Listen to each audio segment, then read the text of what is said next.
Hello and welcome to another episode where we attempt to fall asleep, but we succeed because Habibi Spice is helping you fall asleep.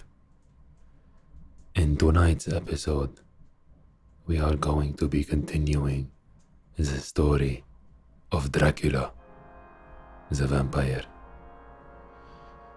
There are two installments of this series already, so if you did not read, listen, then go listen to them so that you can continue the story in harmony with the rest of us. If you are prepared to fall asleep, this is a good place. If you are new to this channel, then welcome to you and to Larry. Hey Habibi. Welcome to the channel where it is all about falling asleep. Right?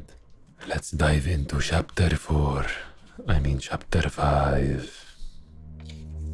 Jonathan explores the chapel. The next day, Jonathan heard a commotion outside his window and rushed to it. This time, he saw not gypsies, but Slovaks, two of them, wearing dirty sheepskins and high boots and driving two great wagons drawn by 8 sturdy horses. Jonathan screamed down as loud as he could until he was horse. Not horse. This is horse, I believe, like tired. Not horse, nay, but this is horse, HOARSE. But they would not look up at him. Jonathan could see that the wagons held large square boxes, resembling coffins, each bound by handles of thick rope. From the ease with which the Slovaks unloaded the boxes onto the castle yard, Jonathan knew they were empty. After unloading the last box, the Slovaks touched their whips to their horses and were gone. Over the next few days, other men came. From what Jonathan could tell, the boxes were brought somewhere deep into the basement of the castle. Throughout the house, from down below, could be heard the muffled work noises of shovels digging through soil and rocks. What was going on? One night, Jonathan saw the Count climb out his bedroom window and down the wall, like a lizard again. Only this time, the Count was wearing the suit of clothes that has been taken from Jonathan's room.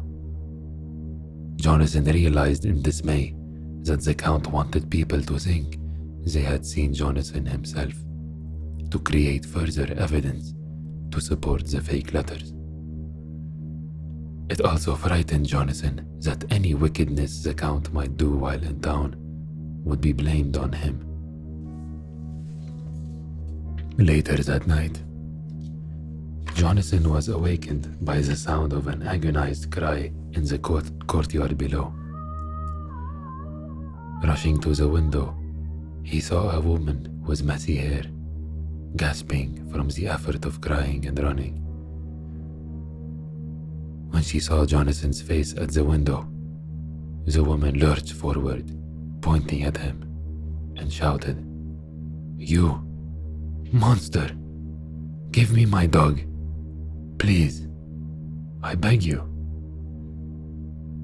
Before Jonathan could respond to her, somewhere high overhead, probably in the castle's tower, he heard the harsh metallic whisper of the Count, as though he was calling something. Jonathan watched in horror as the Count's call seemed to be answered from far and wide throughout the valley by the howling of wolves.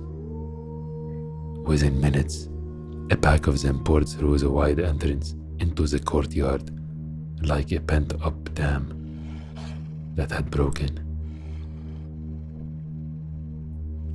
Jonathan closed his eyes. He couldn't bear to watch. He didn't need to shut his ears, however, because there was no cry from the woman. There wasn't time. After only a few minutes, the wolf streamed away. They moved quietly, licking their lips. The next day was the date of the last of the letters the Count had forced Jonathan to write. He didn't have much time.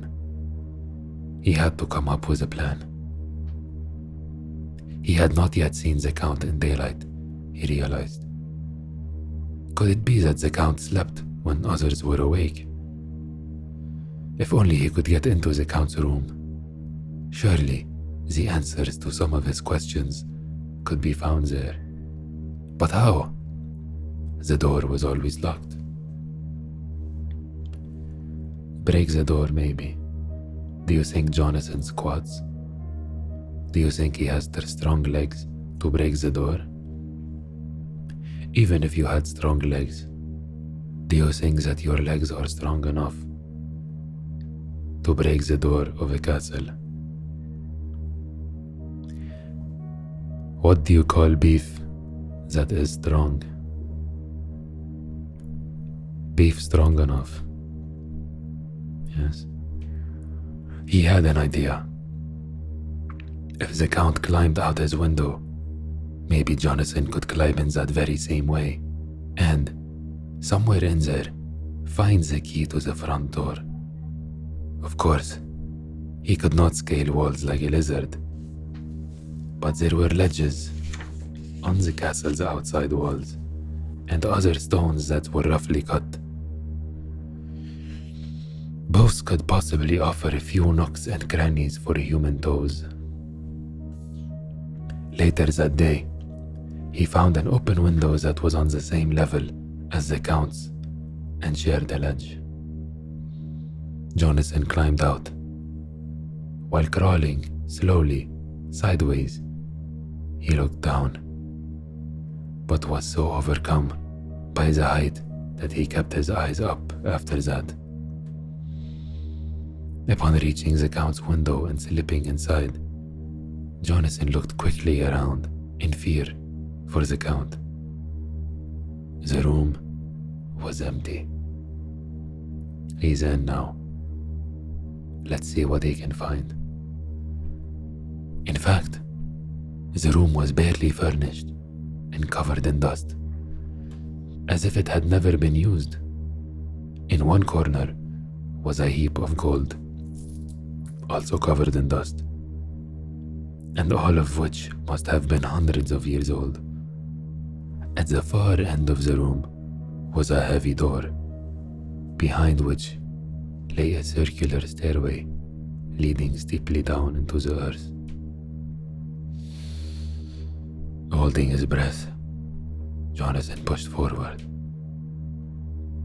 There, at the bottom of the stairs and through another long stone passage, Jonathan found himself in an old, ruined chapel. The floor was made of soil and seemed to have been used as a graveyard. There, all around him, were the boxes that the Slovaks had brought. Now, however, they were filled with freshly dug earth. And in one of these boxes, of which there were 50 in all, Jonathan quickly counted. Now he's good at math. He can put 2 and 2 together. On a pile of newly dug earth lay the Count. He was either dead or asleep. Jonathan could not tell which. His eyes were open, and his lips were as red as ever. But there was no sign of movement, no pulse, breath, or beating heart. Glancing one last time at the Count's cold, deadish eyes, Jonathan turned and ran back up the stairs, through the Count's window, out to the ledge and sideways, and back in, through the window from which he had come out. He said, "I don't want anything to do with this." Returning to his room and throwing himself, panting, onto the bed, he tried to think. We already know that thinking is not Jonathan's strong suit. Tomorrow was the date of his last letter. What was he going to do? Am I leaving tomorrow? Jonathan dared to ask the Count when he saw him later that evening, after he had obviously awoken from his nap in the box. Yes, my friend. Tomorrow we will part. Why can't I go tonight? Jonathan asked. Surprised, the Count replied that his coachman. Surprised, the Count replied that his coachman and horses were away on a mission. I would gladly walk, Jonathan said. He didn't care anymore if his fear was obvious. He wanted to get away. He had to get away. And your baggage? The Count asked. I can send it for another time. The Count stood up and smiled diabolically. Of course. I would not keep you for 1 hour in my house against your will.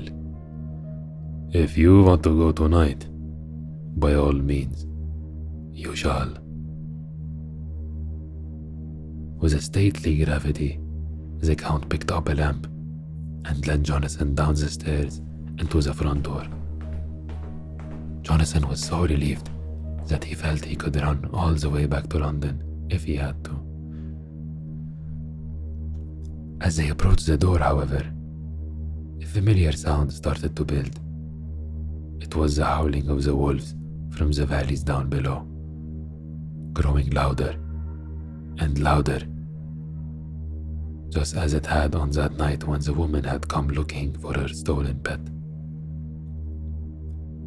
As the Count put his hand on the door's great handle and pulled, Jonathan could see, indeed, the wolves were right outside the front door, leaping and licking their chops, just waiting for him to step outside.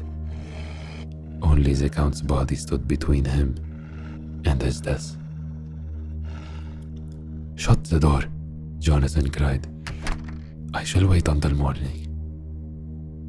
As you like, the Count said serenely. I just want my guests to be happy. He's such a great host. Jonathan did not breathe easily again until the rooster crowed the next morning. He ran straight to the front door and tried to open it, but the door could not move. Despair seized him, and he pulled and pulled, but the door had been locked again from the inside with a key that the Count probably carried on his body. Jonathan turned. He knew he had to get back into the Count's room again, and then down into that dungeon to find an escape. The earth box was in the same place, but the lid has been laid on it, with nails not fastened but set in place, as if someone was about to do so. Raising the lid, Jonathan saw the Count. Something was different. Now the sleeping monster looked twice as young. His white hair and mustache had turned dark iron grey, and his previously pale cheeks now seemed fuller and almost pink. Finally, his mouth was redder than ever, and on his lips Jonathan could see faint traces of blood. The Count had been drinking it, and this was the effect. Looking at the mocking smile on the Count's sleeping face, even when the Count is sleeping, he looks like a piece of shit, sarcastic man. Jonathan realized that this was the creature he was helping to transfer to London, where perhaps for centuries to come he might terrorize that city and create a new circle of semi-demons like the sea women to prey on the helpless. He couldn't let that happen. Looking around, he saw a shovel that the workmen must have used to fill the boxes. Lifting it high, Jonathan struck downward as hard as he could at the Count's hateful face. But just as he did so, the Count's head turned and its eyes fell upon Jonathan, seeming to stare right at him. Distracted, Jonathan missed his mark, still hitting the Count in the head, but merely making a slight gash in his forehead. He couldn't do it. After all, he was not a monster himself. In the distance then, he heard the gypsy song sung by merry voices coming closer. Over their song came the rolling of heavy wheels and the cackling of whips. It was the Slovaks returning. Soon the sounds were even closer, seeming to come from inside the house. Running up the stairs from the dungeon, Jonathan waited inside the Count's room, which was also locked from the inside, determined to rush out the instant the door to the hallway was opened. However, the sounds suddenly seemed to be coming from down below, in the chapel. There must be some other way in, Jonathan realized, from the outside. He tried to run back down into the chapel basement, but at that moment, a puff of wind sent the door to the winding stair shut with a loud boom.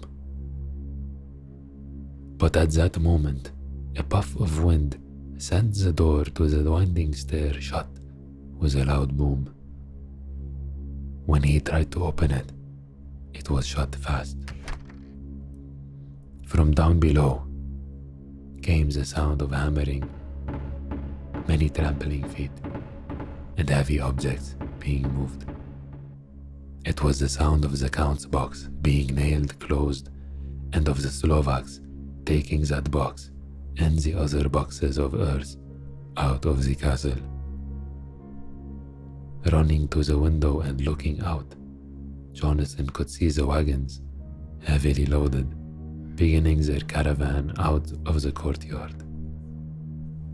It was too late. The Count was gone, on his way to London, and Jonathan was here, alone, in the castle, with awful women. That sounds like a good deal to me. It was too much to bear, he thought. He had to get away from this evil place, where the devil and his children walked with earthly feet. He would escape even if it meant plunging to his death. Jonathan opened the window and began to climb. Chapter 6. The storm brings a strange ship to Whitby. Mina Murray, Jonathan's fiancée, was worried. Good she has common sense. He had been away for so long and had written her only a few times, which was very unlike him. Also unusual was the way he had written, stiffly, formally, and in longhand, instead of the shorthand he usually used.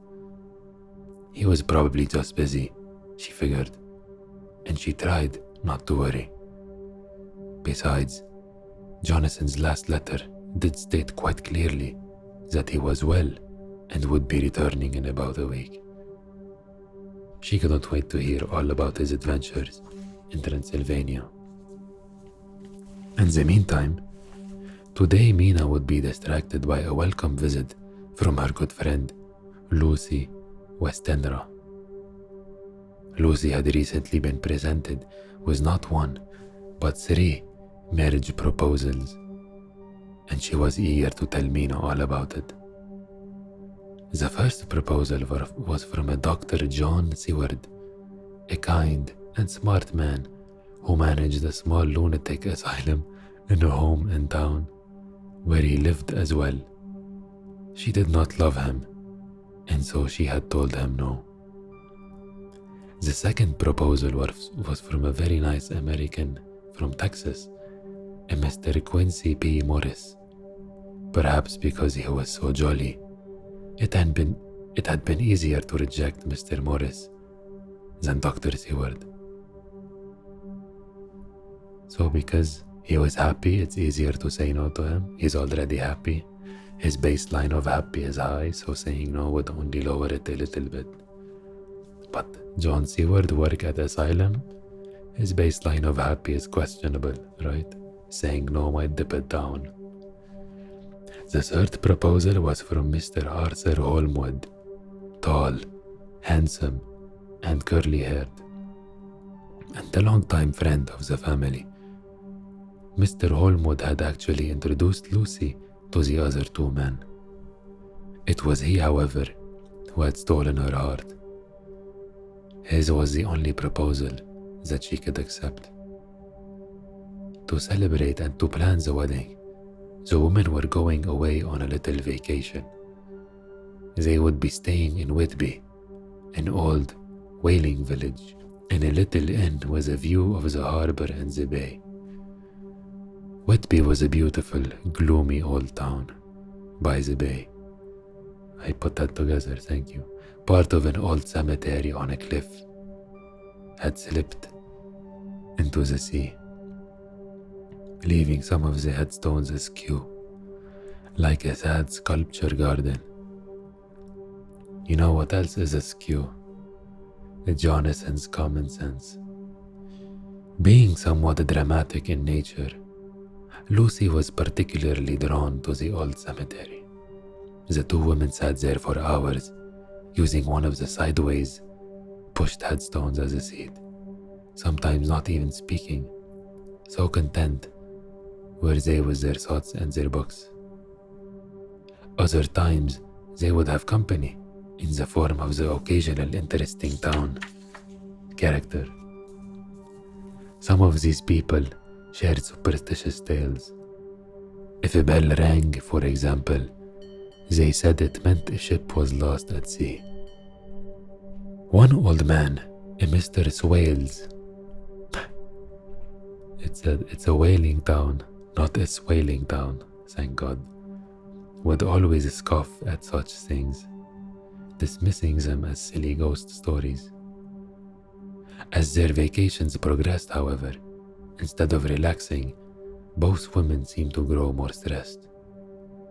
To begin with, after the last of the 3 strangely brief and formal letters, there had been no further word from Jonathan.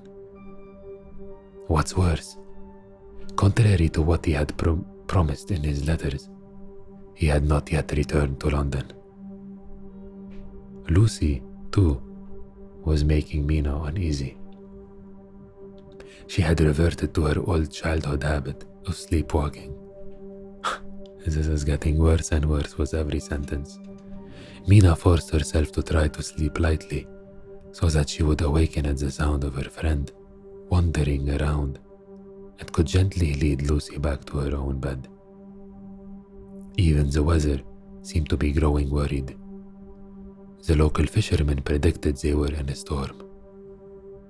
Even old Mr. Swales had to admit it.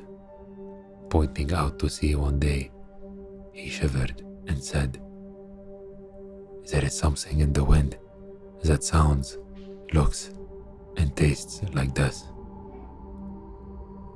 Perhaps it was a strange ship out there, which many in the town had lately noticed, steering very curiously and changing course with every puff of wind.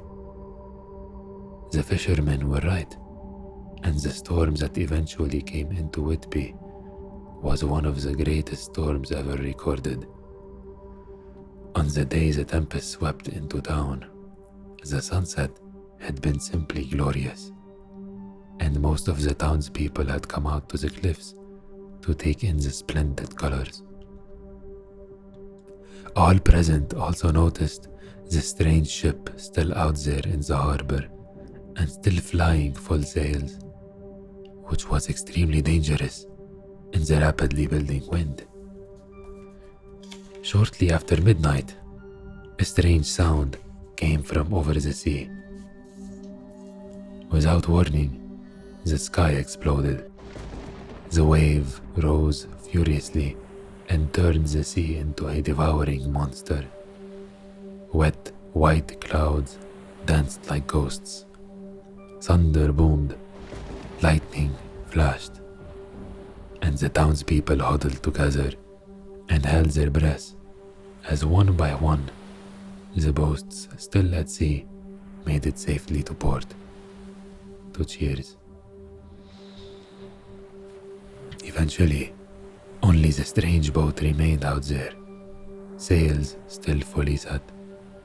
It now seemed in danger of missing the harbor entirely and splintering into pieces on the sharp reef just beyond. Then, miraculously, the wind shifted and the ship was blown into the harbor, driving itself violently up onto a sand barge, but otherwise remaining intact. When the townspeople approached the ship, the first thing they saw was a corpse with a drooping head, its hand tied with ropes onto the helm, the stick that steered the ship. There was no other living soul on board.